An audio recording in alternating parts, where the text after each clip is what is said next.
In 2 months, Treasurer Joe Hockey will hand down his first budget. Since being elected last year, the coalition has consistently said it will keep all its election promises, including increased funding for schools, paid parental leave and disability reform. But a strong warning this evening from the former head of Treasury, Ken Henry, who says that Australia simply cannot afford expensive new policies without major tax reform. He also criticises the current government's past dealings with Treasury. I spoke with Dr Henry a short time ago from Canberra. Dr Ken Henry, welcome to 7:30. Thank you very much, Sarah.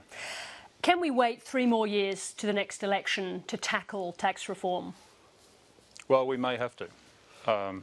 Yes, we can, provided the reform is deep enough and broad enough and reflective enough of Australia's emerging challenges. We can wait 3 years, but I made some comments yesterday to the effect that the time for reflection is getting shorter, that there is an emerging crisis in policy if we don't get onto this issue now. So is it political courage or lack of understanding that stops governments tackling tax reform?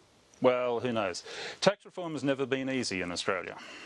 You sometimes hear it said that there have been periods in Australia's history where we've had a bipartisan approach to tax reform. Actually, I don't remember those periods. And I've been involved in tax reform in Australia for about 30 years. I think tax reform has always been difficult. I've made some comments recently where I've suggested that we lack policy capacity to execute major reforms. But policy capacity covers a number of things. Certainly it covers political courage. I mean, that would be a component of policy capacity, no doubt about it. But there are other things. The way in which the public and the media deals with issues contributes to policy capacity. Fundamentally, though, and I think the very most important thing is public understanding of issues. And I think there is a very real question whether the Australian public has been sufficiently informed about the challenges that Australia is confronting over the medium to longer term. I want to come back to the issue of courage in a sec, but just because you've raised the issue of education, is that an argument, for example, for the government releasing its audit report that's looking at potential changes to the budget? Look, I'm sure the government will release the audit report at a time of its choosing. But does the public need it to be fully educated before the budget comes along? Is that the kind of conversation that we need to have as well? Well, I don't know whether we need to have that sort of conversation about every budget. I'm not at all sure about that. Certainly the government itself needs to get educated by the audit report, and that's presumably why they've commissioned it. Well, let's just talk for a moment about political courage. One of the hardest things to touch in the Australian tax system is the GST. Should it be raised? Let me answer the question this way. At some stage, the GST rate will be raised. But should it be raised now? That's the question. Well, there's no particular need for it to be raised right now, and I think it would be a shame to see a raising of the GST rate on its own as a tax reform. I think there's a need for a much more thoroughgoing review of the Australian tax and transfer system. Certainly the GST should be part of it, and the GST rate certainly should be part of it. But I'd be disappointed if that was the sole outcome of the sort of tax review that I'm talking about. Just explain this to us then. How much difference would it actually make to our economic situation were it to be raised? The point about the principal argument for raising the GST is not about the GST itself. Raising the GST rate is not going to do anything to enhance economic performance, not in and of itself. And that would be true of many other taxes that could be where you could say it's time to raise the rates. The reason for considering the GST is because there is a question mark about the sustainability of budgets in Australia. Commonwealth budgets certainly, but also state and territory budgets. I mean, when we were writing the tax review, which is 5 years ago now, by the way, when we were writing the tax review, one of the things that was in our minds was the emerging fragility, not only of the Commonwealth tax system, but even more particularly of the state and territory tax systems. The states and the territories rely on quite fragile tax bases to raise their revenue. Not just fragile, they're highly volatile tax bases to raise their revenues. And so raising the GST rate one day will be seen as necessary to underpin fiscal sustainability in the Australian Federation. I think that's the way it should be looked at. If you're talking about fiscal sustainability, some of the big ticket items that are coming up in the forthcoming budget that are part of the Coalition's, absolutely central, I should say, to the Coalition's budget are the National Disability Insurance Scheme and the Gonski Education Reform, both very expensive projects. Can we afford them? We cannot afford new social policies with the current revenue base. We can't. If you look at the circumstances that the Commonwealth was in after the last big tax reform package, and I'm really talking about the implementation of the GST now, back in 2000, 2001. At that time, in 2000, 2001, with the GST implemented and all the other bits of the package implemented, the Commonwealth budget revenue was 26% of gross domestic product. That's how much the Commonwealth raised in revenue. Today, that's down at 23%. 3 full percentage points of GDP lower. That's in the year 2012, 2013, the last concluded fiscal year, right? 3 percentage points of GDP. Now, you probably know that the projected budget deficit of the Commonwealth in 2013, 2014 is, guess what, 3 percentage points of GDP, right?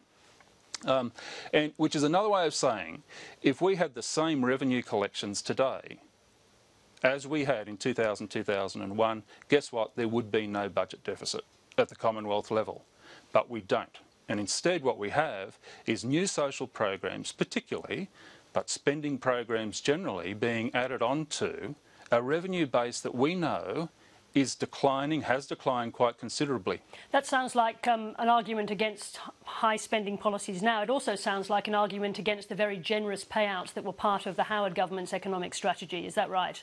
Well, look, it is clear in retrospect that the tax cuts and increases in family payments that were provided in the early part of this century, particularly in those years from 2004 through to 2007, 2008, it is clear in retrospect that those tax cuts have put very considerable pressure on the budget. Now, by the way, some people would say that's a good thing.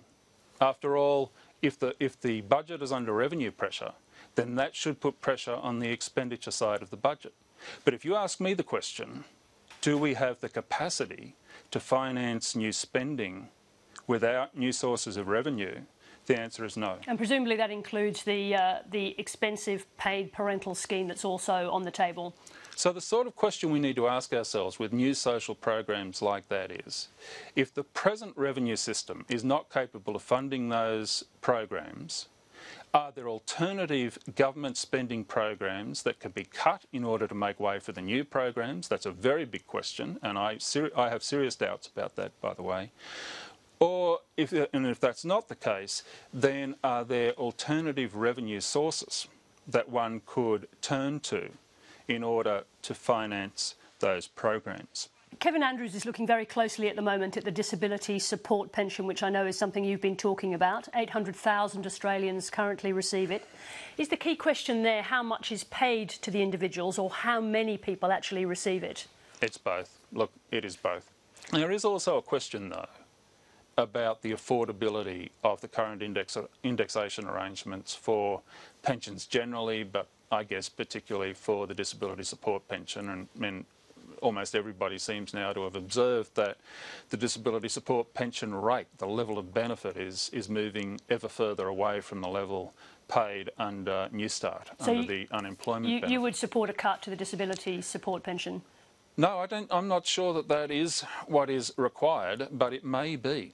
Well, actually, I certainly would support unifying the rates of indexation at some point. And indeed, in the tax review, that's what we recommended. We recommended that governments think about the appropriate level of benefit for different types of benefits, including disability support and unemployment.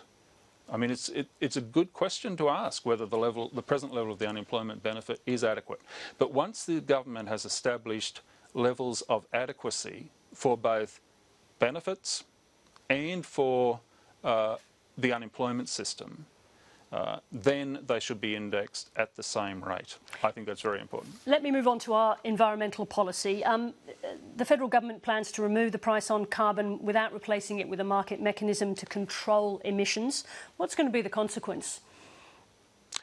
Well, it really depends what else happens, you know. The point here is this. If we are indeed going to commit to reducing Australia's carbon emissions below some business as usual baseline level, and that does seem to be the commitment of all politicians in Australia, at least of major political parties, if that's what we're going to do, then tackling that issue through any mechanism other than an emissions trading scheme will necessarily be more damaging on the Australian economy. Well, let's look at what Ross Garnaut, the economist, said about this just last week. He's recosted the government's direct action plan and their emissions reduction fund.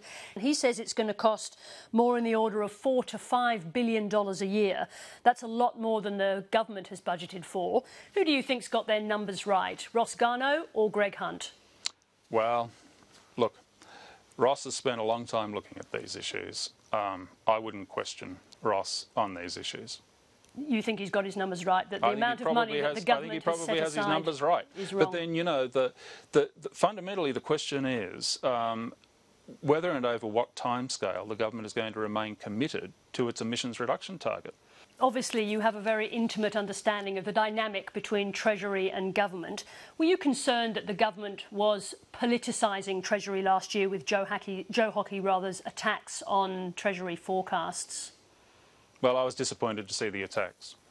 I know how difficult it is to produce economic forecasts, and I know how difficult it is for a department to serve the government of the day in a responsible but also a political manner. I know how difficult that is. And a department is unable to defend itself in public, obviously, if it's attacked by a politician. Not so bad if it's attacked by others. It can always defend itself. But because it is required to behave in an apolitical fashion, it's almost impossible for somebody under attack by a politician from either side of politics to defend themselves. That's most unfortunate. Joe Hockey shouldn't have made those comments. Joe should not have made those comments, no. One of Tony Abbott's first moves when he came into government was to organise the removal down the track of Martin Parkinson as head of Treasury. Is that the normal operation of government, putting people you trust into key departments and getting rid of others? Well, it's never happened in the Treasury in 114 years or 113 years. There have only been 16 Treasury secretaries in that time. Martin is number 16. No government has ever thought it appropriate to remove the head of the Treasury and put in somebody who they think is of the right, let's say, of a more comfortable political character. Now, I'm not saying that is what has motivated the Prime Minister on this occasion. It sounds like that, though. Well, it may be, but I really don't know. The fact is I don't know. But if that is what is intended, then that would be a very disappointing move and quite an historic one. Should Martin Parkinson stay in his position? I think that should be up to Martin. But should he be asked to stay in his position? Yes, I think he should. Dr. Ken Henry, thank you very much indeed for taking the time to talk to 7:30 this evening. We appreciate it. It's been a pleasure. Thank you. And you can see a longer version of that interview with Dr. Ken Henry on our website later this evening.